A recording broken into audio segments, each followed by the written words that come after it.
A complex relationship between two childhood friends turns sour. A world that becomes plagued by paranoia and hysteria with the existence of demons. Devilman Crybaby holds up a mirror to humanity, forcing us to bear witness to the worst acts we're capable of, but all the while showing us the hope that we can be better. There is no salvation awaiting us by the time the credits roll, just the raw emotions and truth to reality. There isn't always a happy ending. This series is a warning to us all, a message to question before jumping to conclusions. While it may seem complex and hard to grasp the meaning of this series at first glance, that will change.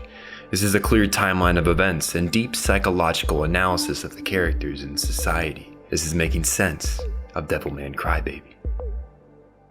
Far before Devilman would take flight and slaughter demonkind, these creatures ruled the earth as the sole organism, fighting and killing one another for survival, quelling their pleasures and desires without a thought behind their actions. Demons are simple creatures incapable of the emotions that make up humanity, that is, compassion, empathy, and love.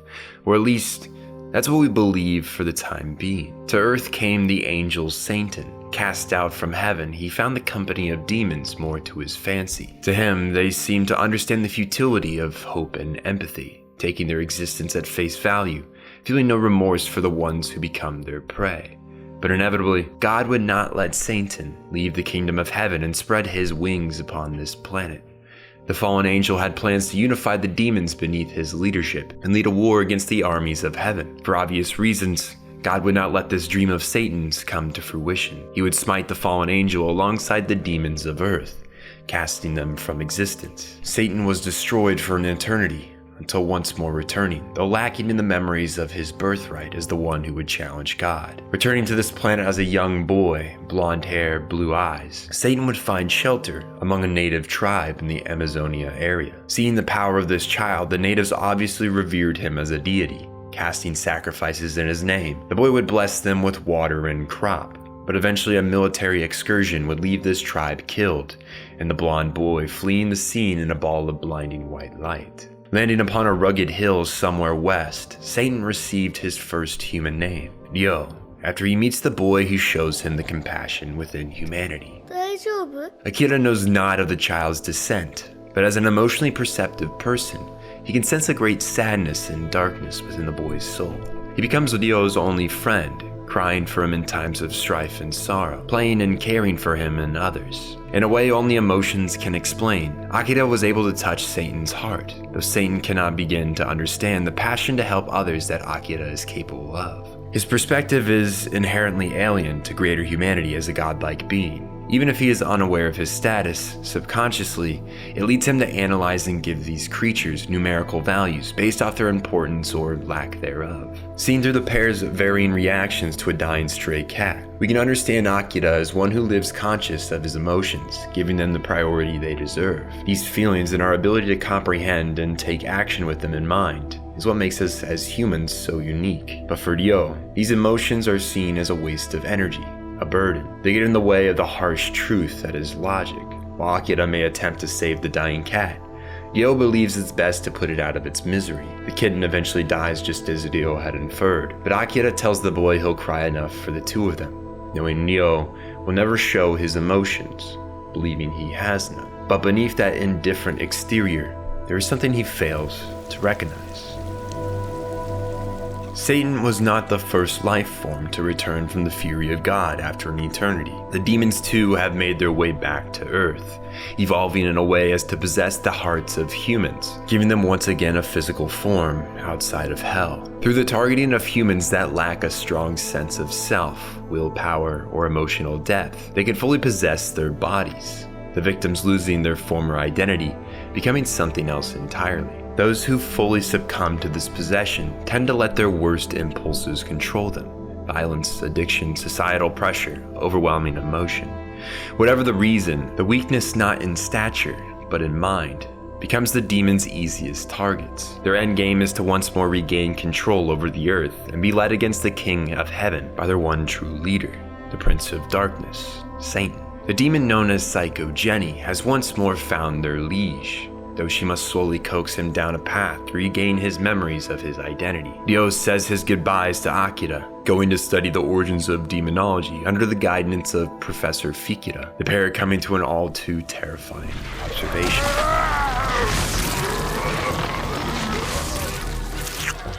The Age of Demons is once more nearing its revitalization. The creatures have become more active, inspiring the formation of Sabbath rituals to create more situations that would lead to a heightened primal instinct in humans to act without thought or will, the very thing that protects them. These drug-filled orgies would find themselves filled with violence as various participants crash out and begin slaughtering others, giving the opening in the human mind of weakness, allowing possession to occur. Though only the strongest would walk out of this Sabbath.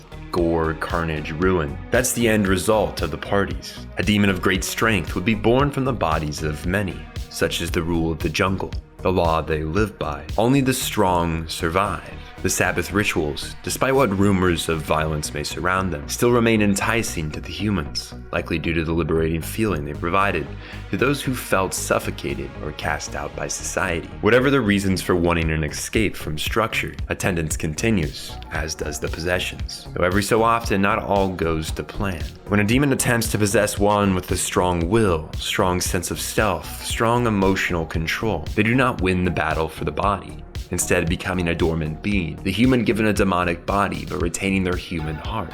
A half-breed born from the chaos, and that just so happens to be the fate of Akira, the Devilman possessed by Amen, the champion, lord of war and life. Ryo had taken Akira to a Sabbath to expose the existence of demons, having Amon possess his longtime friend upon their reunion. He does not know why exactly he chose to do this, for he cannot understand the human emotions that course through his godlike veins. To him, it was in an effort to hunt and exterminate demonkind, fighting fire with fire. But his later actions will go to show he does not exactly care for the fate of humans over demons. He's being motivated by the dormant identity within his vessel to act with the day of reckoning in mind.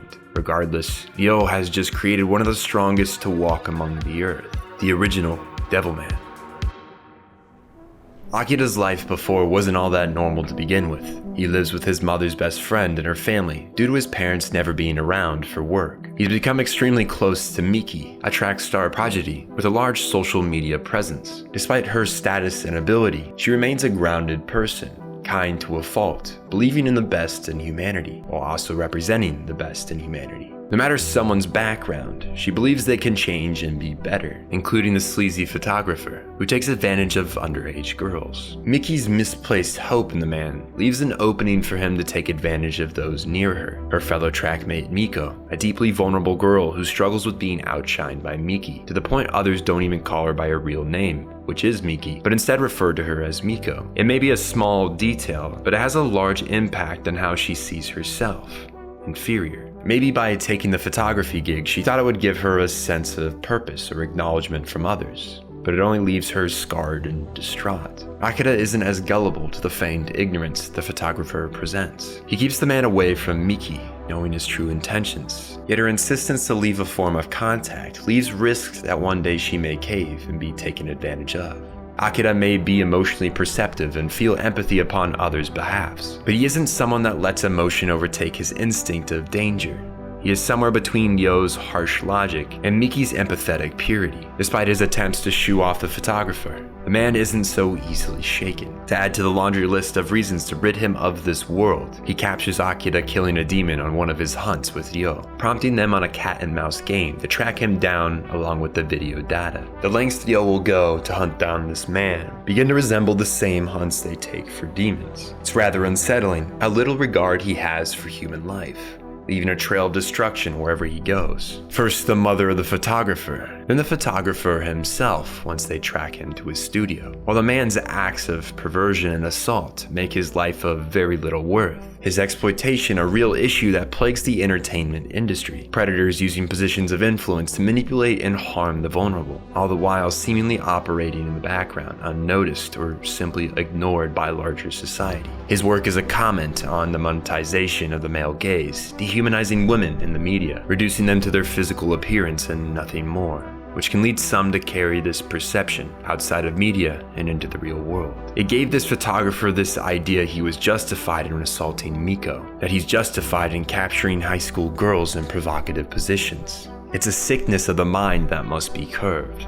Not everyone is capable of understanding the separation of fiction and reality. We can appreciate the human body without reducing the value of such a person. Yet regardless, it doesn't feel justified to execute the man for his crimes, especially given Ryo's reasoning is based on the fact he saw Akira's identity as Devilman. He should be punished for what he's done, but by killing him we eliminate just a mere cog in the machine. He was part of a larger publication agency that takes advantage of young girls. He'll be replaced, and this cycle of predation will continue. But ending the exploitation of women isn't of interest to Ryo. To the boy, this type of human act is unavoidable. He just wants the truth of Akira's identity to stay as a secret between the two of them. Humanity has always been an animal. There are those that reject moral and social standings. Someone will always take advantage of the weak and vulnerable. It's sad to think this is the truth, but it's the truth we can fight against nonetheless. However, the fact still stands. This criminal lies now dead, and Ryo intends to kill Miki next. The girl was used earlier as bait to drag Akira here by another demon.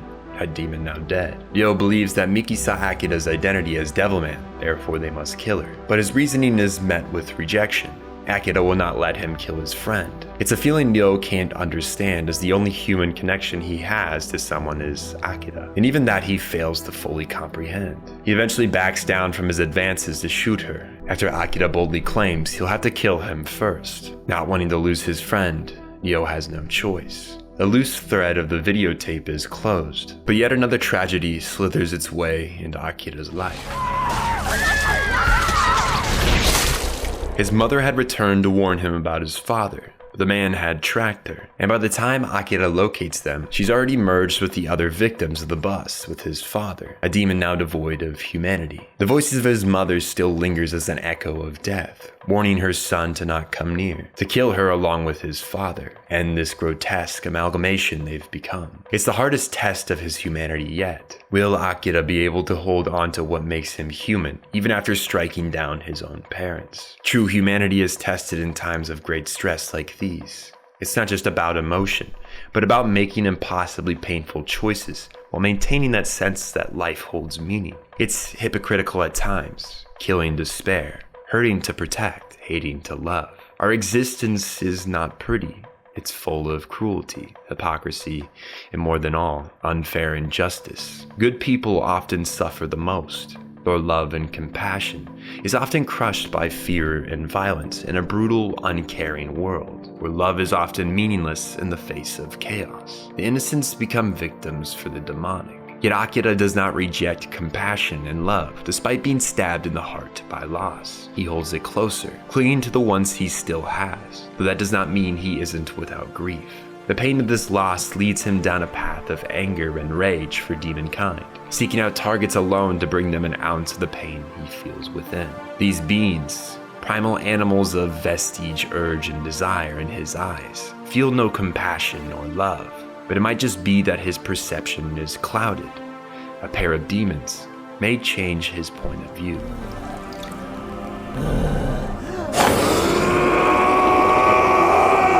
As a way to forget, Akira begins caving to the urges and desires of his demonic body far more than usual. The lust becomes hard to keep at bay. The rage begins to cloud his better judgment. Stumbling into Ryo's place after one of his solo killing sprees, the boy tells Akira humans by nature use vices to escape their anxieties. Drugs, alcohol, sex, money, they're all tools we use as a form of escapism, a way to detach ourselves from the current moment, forget our worries, pain, guilt, and sorrow. He pushes Akira to accept this as reality and stopped attempting to move past his grief. But this is yet another instance where Ryo showcases his misunderstanding of the human condition, choosing this nihilistic logic that humanity is weak and incapable, each emotion and feeling worthless and hollow. Yet we know humans can overcome grief, know that we don't need to rely on vices to get through life, know that the pain we feel is proof that love exists. It's an echo of the losses we experience, our heart calling out for the perished. Escapism is a very real reality many become stuck in a cycle of, refusing to confront their inner turmoil. But we know Akira all too well. He is not one to run from these demons. He welcomes them into his heart and finds peace with them. Ryo may observe pain, see it as a part of reality, but he does not understand it or its purpose. That is why he'll never understand Akira and what motivates him to continue forward. Despite his acceptance of pain, the fact remains. Akira faces struggles with his urges, which promise momentary relief from the pain in his heart. Additionally, the sexual desires of the demon body are hard to ignore. He stumbles into a red light district, where a woman of Amon's past awaits him, Celine, a demon with a raw, misplaced passion for the Lord of War. She attempts to bring him out of the boy through temptation, but when Akira does not cave, the massage becomes an aerial battle, leaving Celine mortally wounded. As she lies there, her companion Kame approaches, exclaiming his desire to give his life to Celine and fuse together, an act of sacrifice that will leave him dead, showing his deep passion and love, something we originally assumed demons were incapable of. It seems that the perception that love is exclusive to humanity was an ignorant preconception. Akira lies badly injured himself, watching as Celine is brought to tears by the selfless love of Kame. The two fuse and wound him close to death's door. As his consciousness gives out, he sees the shadow of the fused pair before him, assuming death awaits him. Akira was saved not by the actions of another, but by fate itself. The demons died standing. It seems Kame's sacrifice brought them very little time before Celine's injuries took their toll. Their frozen husk stands proud, chin held high, believing in their victory, though a victory left unattained. Akira recovered from the mortal wounds given their paused assault. The gods must have smiled upon him just this once. Convinced that love and empathy do in fact exist within demonkind, something when brought up to Ryo is quickly dismissed, unbelieving in this possibility. During Devilman's hunts to eradicate demons, the side plot around Miko has been slowly developing, leaving us where we are now, the girl and this boy she met, possessed by demons after attending a Sabbath party. For the time, it's unclear whether their hearts will triumph over the demons within, but for the moment, Kun simply creates problems for the other delinquent rappers, setting the stage for what will soon become a bigger problem than it already is. Prejudice. It comes in all shapes and sizes: race, gender, sexuality, class, religion. Preconceived notions about people and what is known as outgroups. This idea is inescapable no matter where in the world you are, because it's something built into our existence. While it originally served as a way to quickly assess threats during the early days of humankind, given the complexities of modern society, it now often leads to irrational fear, discrimination, and social division. We often categorize ourselves into specific groups that allow us to define who we are and what we stand by. As social beings, we feel safe and comfortable being able to assign titles to ourselves, whether that's political, social, or physical. A basketball player or soccer player, middle or high class, lawyer or teacher, white or black, male or female. We as humans love to attach ourselves to these titles to give us confines to act within, and we like to be in groups that support these given identities. But the con of this instinct is the development of hierarchies and generalizations. It leaves us vulnerable to manipulation. Some may attempt to control how you perceive those that are different to you, those outside your group, those outgroups. You begin to assume that those different from you all fit in a given box of constraints you lay out, fit lofty generalizations based on minimal reasoning or logic. You think groups perform or act certain ways just by the color of their skin, the clothes they wear, the way they speak, despite the fact that you view your own in-group as diverse and the members of it not fully representative of your own identity. The hypocrisy is in the belief that while the people of your in-group are all unique in their own right, you see the members of other out-groups as all the same. We begin to forget when we put too much weight of identity into titles that define us and the groups that surround us, that those differences don't make others all that different from you. Each and everyone is human. We may think differently, act differently, believe differently, but that's no reason to judge the walks of life of others that you do not understand. You may disagree with certain groups. Society as a whole may disagree with certain groups, but we can't let those generalizations and stereotypes we create for a large group of people define the individuals that make up them. You can't assume that because someone likes rap, they're delinquents, because someone is homeless, they're lazy, because someone has a tattoo, they're a criminal. An all too common generalization based off the Yakuza in Japan. Something the possessed Kun takes advantage of to make a small lie into a greater issue involving cops nearly shooting innocent kids. Miki is able to calm down this situation through compassion and understanding, calmly pointing out the generalizations the police are making on the group, while also coming from a place of understanding that it's because the police fear for their life and grew up without this idea that tattoos equal Yakuza affiliation being corrected. It takes critical thinking, education, and awareness to curb preconceived notions. Only by exploring the world, exploring things you don't understand, people you don't understand, can you actually come to realize who these outgroups are, and just how diverse the people within them are. A handful of bad actors should not define the identity of the majority. View each individual person for who they are, not for who you think they are. It takes a lot of empathy, strength, and bravery to jump into the unknown and come to learn walks of life you've never experienced. But it can be one of the most rewarding experiences in the end. The only problem is, this isn't a story of humanity overcoming the flaws it carries. It's a more realistic ending. While some may overcome these boundaries between groups, others will choose to live in a bubble of fear for what lies outside. They'll give in to mass hysteria, mob mentality, and remain stuck in their very rigid views of the world and its people. It takes bravery, as I said, to give thought to things you don't quite understand. Not everyone is that brave, nor compassionate. Ryo understands this all too well. He intends to expose the existence of demonkind to humanity, and watch as a new era is born. An era of death and war as man battles demon. He has no real issue with the hysteria that will ensue. The casualties as people begin killing one another and fear their neighbors are demons. Man will turn on man, and while some demons may die along the way, their race is far more cunning than we.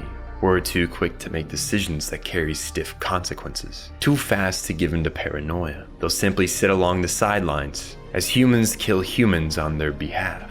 Ryo launches his exposure plan at a highly publicized track event, revealing a well-known track sprinter as a demon on live television. Using a drug he invented to force a transformation, Koda enters a frenzied state, killing dozens of athletes while in demon form. Akira attempts to stop him, but to no avail. Ryo eventually releases the beast from the field out into the streets, leaving Akira to clean up the mess and kill Koda. But the boy has something else in mind. He has a suspicion that there are others out there who are able to fend off the demon from taking away their human heart. It could be that he isn't the only Devilman on Earth. Just as expected, the first thing humanity does when faced with the existence of demons is begin witch hunts against one another, killing those they disagree with, now justified in doing so by attaching the label that they are in fact a demon. Militias form, hunting down others in the street. Anarchy has become the new reality for society. Even government structures fall to this same paranoia. The United States labeling the Russians as demons, the Russians labeling the United States as such. It seems humanity cannot overcome human nature. Not everyone is a strong enough person to fight their fear and really think if what they are doing is justified. Akira was successful in saving Koda, having him hide out for the time being, given he was exposed as a demon globally. He had hoped Koda still held onto his human heart, and for now he does. We can't be sure as to what allowed him to retain it, but a probable answer would be the love he had for his deceased boyfriend. The strength of that human emotion, and his willpower to not forget it, must have allowed him to hold on to his core identity. But at the same time, Koda does not express any concern when it comes to defeating the devils, nor for the future of humanity. He's indifferent, likely due to the fact his identity as a Devilman means society will have casted him out. He does not feel any loyalty to his brethren. He decides he'll simply join the winning side. Unlike Akira, he does not have any living human connections to ground him to humanity's side. He simply holds onto the instinct in all living beings to continue living, and what kind of world that'll be does not matter.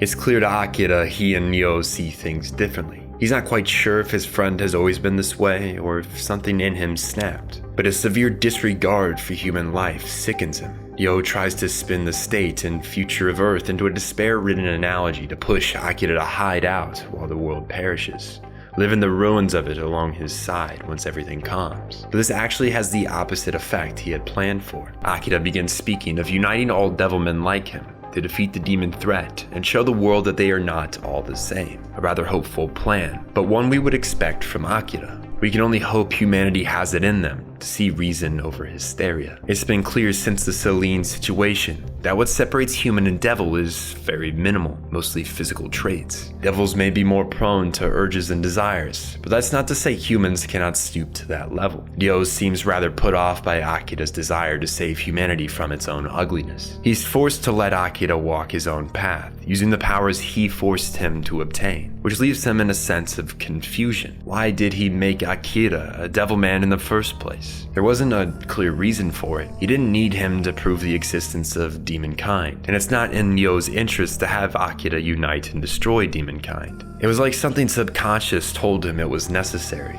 an inner voice telling him it is vital if Akira is to stay by his side in what is to come. The memories of his existence slowly begin to rise to the surface. Instinctively, Ryo flips to the Book of Revelations, reading the paragraph describing his past war against God, how it is fated to one day begin again. The age of demons, and now the ruler Satan, has returned, with the bright light that once marked his death, summoning his memories.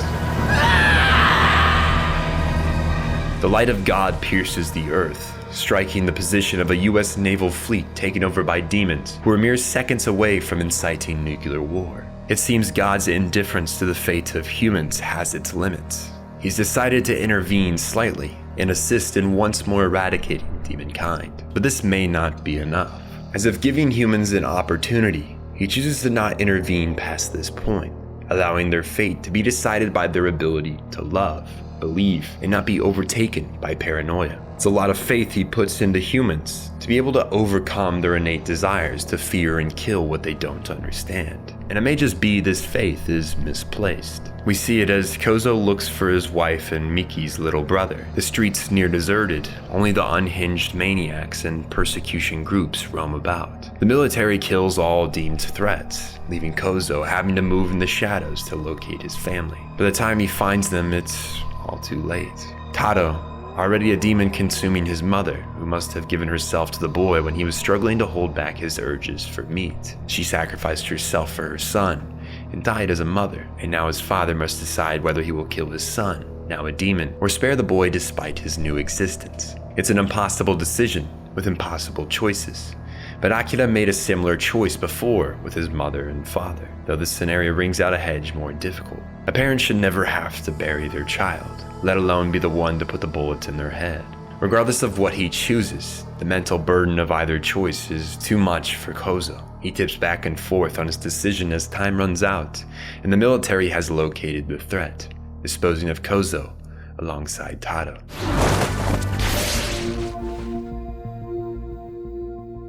There is no time to mourn in this new, uncaring world. The demon lord Zenon launches an attack on the grieving Devilman, only saved by Miko before being finished. She takes him back to Miki's house, who is held up alongside the rapping delinquents, each taking the current situation a tad differently. Two seem rather on edge, paranoia quickly seeping even into these walls as Japan uses their national broadcast, Ryo appearing on screen. At first, Akira believes he'll set the record straight about demonkind and the Devilman, but what comes from his friend's mouth is more deception. He tells the people to fear their neighbors, for they may not be human. He propels further hysteria by stating demons are born from those that are unhappy with society, those that seem like outsiders, that don't fit in. If humanity wishes to survive, they must kill all those who don't fit the mold. He speaks with his liar's tongue for man to kill man in the hope they will kill demon before it can possess. What more, Ryo outs his friend as proof, broadcasting the video of Akira transforming into a Devilman as proof humans are demons. He omits the fact Akira has held onto his humanity, fighting and killing demons. Instead, he simply claims he's a monster who will kill them all. The persecution of even those who have human hearts in the bodies of demons begins. There's nothing they can do to calm the population at this point. Akira can only hope to confront Ryo and force him to fix this, but for that he'd have to leave Miki here, as a mob of their neighbors quickly forms outside their home, and the delinquents are unsure if they should trust the demon in front of them. Despite Akira's pleas for them to see reason, look him in the eye and realize he means them no harm, it's only Miki who can smooth over the situation. Her love crosses lines of discrimination and fear. Her compassion builds bridges for others to cross. Her acceptance for Akira as he is allows for the delinquents to accept him as well, though it's clear not all are on the same page. As a mob of their neighbors form outside their home, Akira leaves the safety of Miki in the hands of Miko and the delinquents as he flies to confront Ryo. though he is quickly sidetracked. Akira has never been one to ignore those in danger. Not even now, with so much riding on him to confront Ryo, can he ignore the sheer torture he finds a group of humans enduring. Stoning has been a form of public execution with historical and religious significance for those deemed sinners or outsiders. The fact that these people are being stoned without trial parallels the reality of mob justice in our own world, where fear and paranoia override reason. Despite his claims that the persecuted are human, the mob pays his words no mind. They continue killing, and now even stoning the man in front of them. Akira begins to crack, faced with the unjust hate for one's neighbors. He outstretches his arms, calling for the mob to cast their stones at him instead. Kill him, one that is more demon than these innocents behind him. It's a moment that closely resembles the acts of Jesus protecting those who were stoned, a desperate attempt to make people see their own cruelty. But yet this is not a parable from the Bible. This is reality. They do not listen. Instead, they see the tears flowing down his face and call him a crybaby. Despite the raw power at his disposal, the ability to, with one arm, wipe this hate mob off the face of the earth, he holds this urge back. These people don't realize the error of their ways, the dehumanization of one another as they kill without justification. People are naturally afraid of the unknown.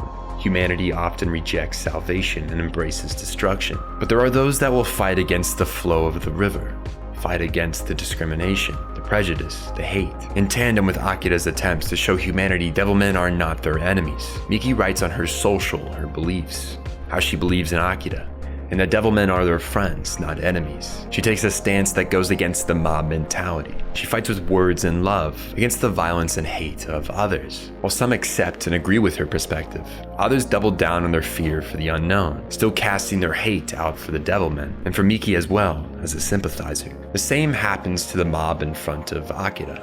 The children are the first to realize the error of their ways. Their age represents purity and open-mindedness. They have not yet been fully conditioned by their anxiety, prejudice, or societal expectations.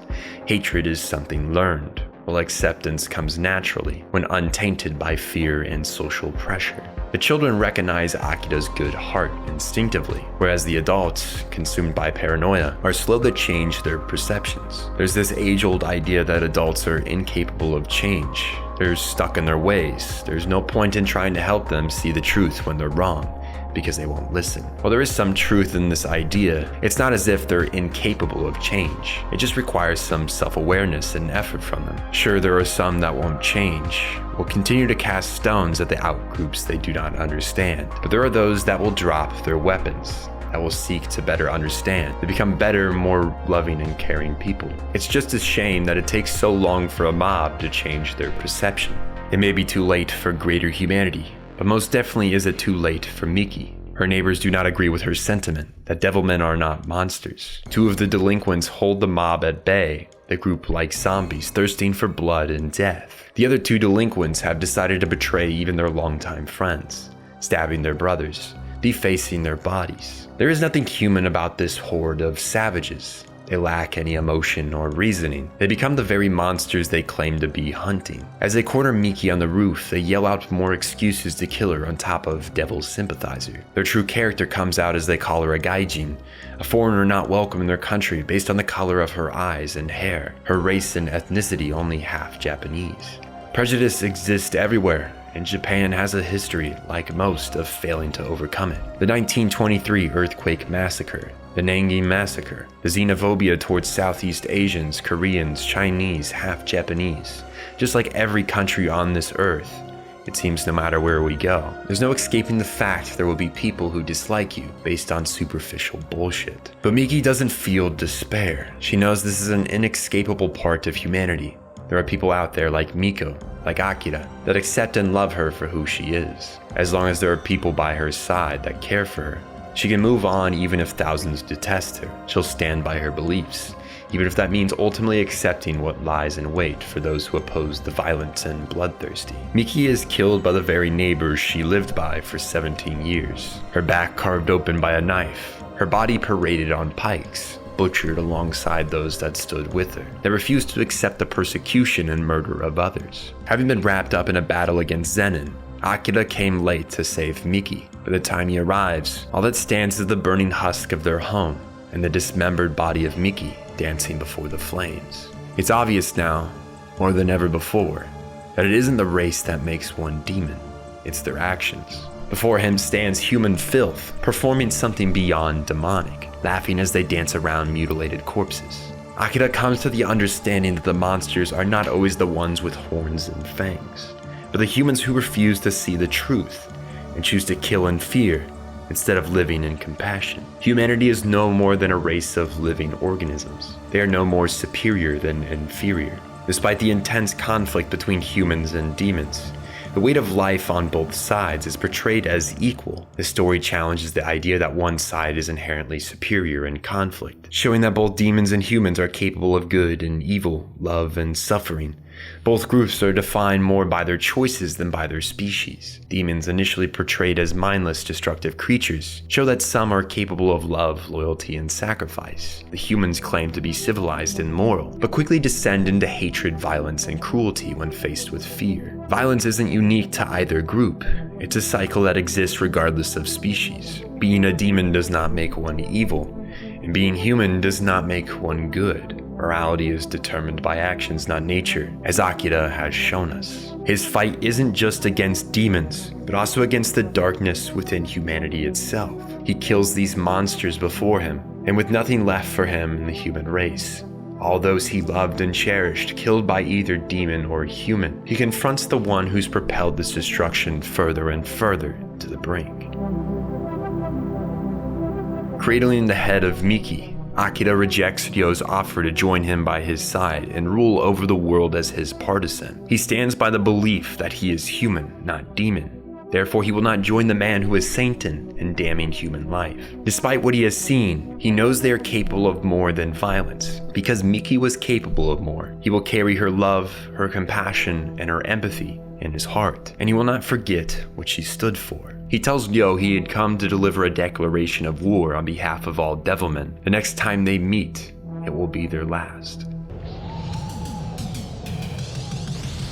Despite the hope Miki propelled, the reality is love was not enough to save this broken, hate-driven world. Humanity failed itself, failed the opportunity God gave them to defeat the demons. Goodness is often punished in a world ruled by fear. While it may not have prevailed, the message it leaves lingers. Miki's words united the Devilmen under one cause: to defeat their true enemy and save what little they can of humanity. Ironically, these half-breeds are more human than any that remain. Most of the humans waste lives further propelling the stigmas they created, bombing one another, killing those they disagreed with. In the end, all that remains is a small holdout the demons intend to destroy. The Devilmen appear as the world's final hope against fear and oppression. The odds of them killing a god-like being like Satan is less than zero, but it's not about if it can be done. It's about standing on one's belief, regardless of the final outcome. Akira tears apart the once track star that had decided to forgo his human heart and join the demon's side of the war, continuing his dive towards his once friend. Devilmen propel Akira's fight forward, sacrificing their lives to merge with him and allow him to carry their will onward. Were their efforts successful in changing the outcome of the war, of humanity, of Earth? The answer at the end is tragically no. But that doesn't mean their will wasn't real. It just wasn't enough. They sought to die battling for a better tomorrow, where they once more could love and care, rejecting the cold, desolate world Ryo intended to create. The outcome leaving just Satan alongside a dying Akira. Ryo reflects on his life alongside his friend, realizing all too late his buddy now lies next to him dead. It's only here now that he realizes he's capable of emotion. A wave of loneliness and sorrow rush over him as tears pour down his face. He fails to grasp what this emotion he feels is, only knowing the pain in his chest, begging for Akira to answer his pleas to help him understand it. Alas, it's too late. Too late for Akira and too late for Ryo to realize his errors that led to his friend's death. The outcome of the story can now not be changed. Satan spends his final moments lost in sorrow before God once more smites the planet, resetting it for the next form of life, as the cycle of violence and hatred once again begins under new conditions. May it ever end, we do not know. At times it seems impossible, as if we kill as much as we breathe. But there is a glimmer of hope in the darkness. that compassion and empathy will one day triumph over violence and hate. Akira's final charge against the Prince of Darkness stands as a testament that we can battle against oppression, and his ability to touch the heart of the fallen angel, who claimed to be devoid of emotion, is a testament to the power of love. Devilman Crybaby may end as a tragedy full of death and loss, but it remains a message, a warning that if we as humans do not pay mind to our tendency to oppress and ostracize others, to fear that which we do not know and understand, a world of cold and cruel hate awaits us. We must show we can overcome our differences and unite together as a collective species. We are more similar than different, more loving than hateful. It isn't the blood in our veins or shape of our body that gives us humanity. It's our hearts and how we use them to touch the lives of others, even in the face of cruelty and evil. There may be little hope of completely breaking the cycle of destruction and hate. However, love and resistance will always exist, even if doomed to fail. It's a hill I'd rather die on, with a soul full of purpose, and not one hollowed by acts of evil. Akira understood that more than anyone else.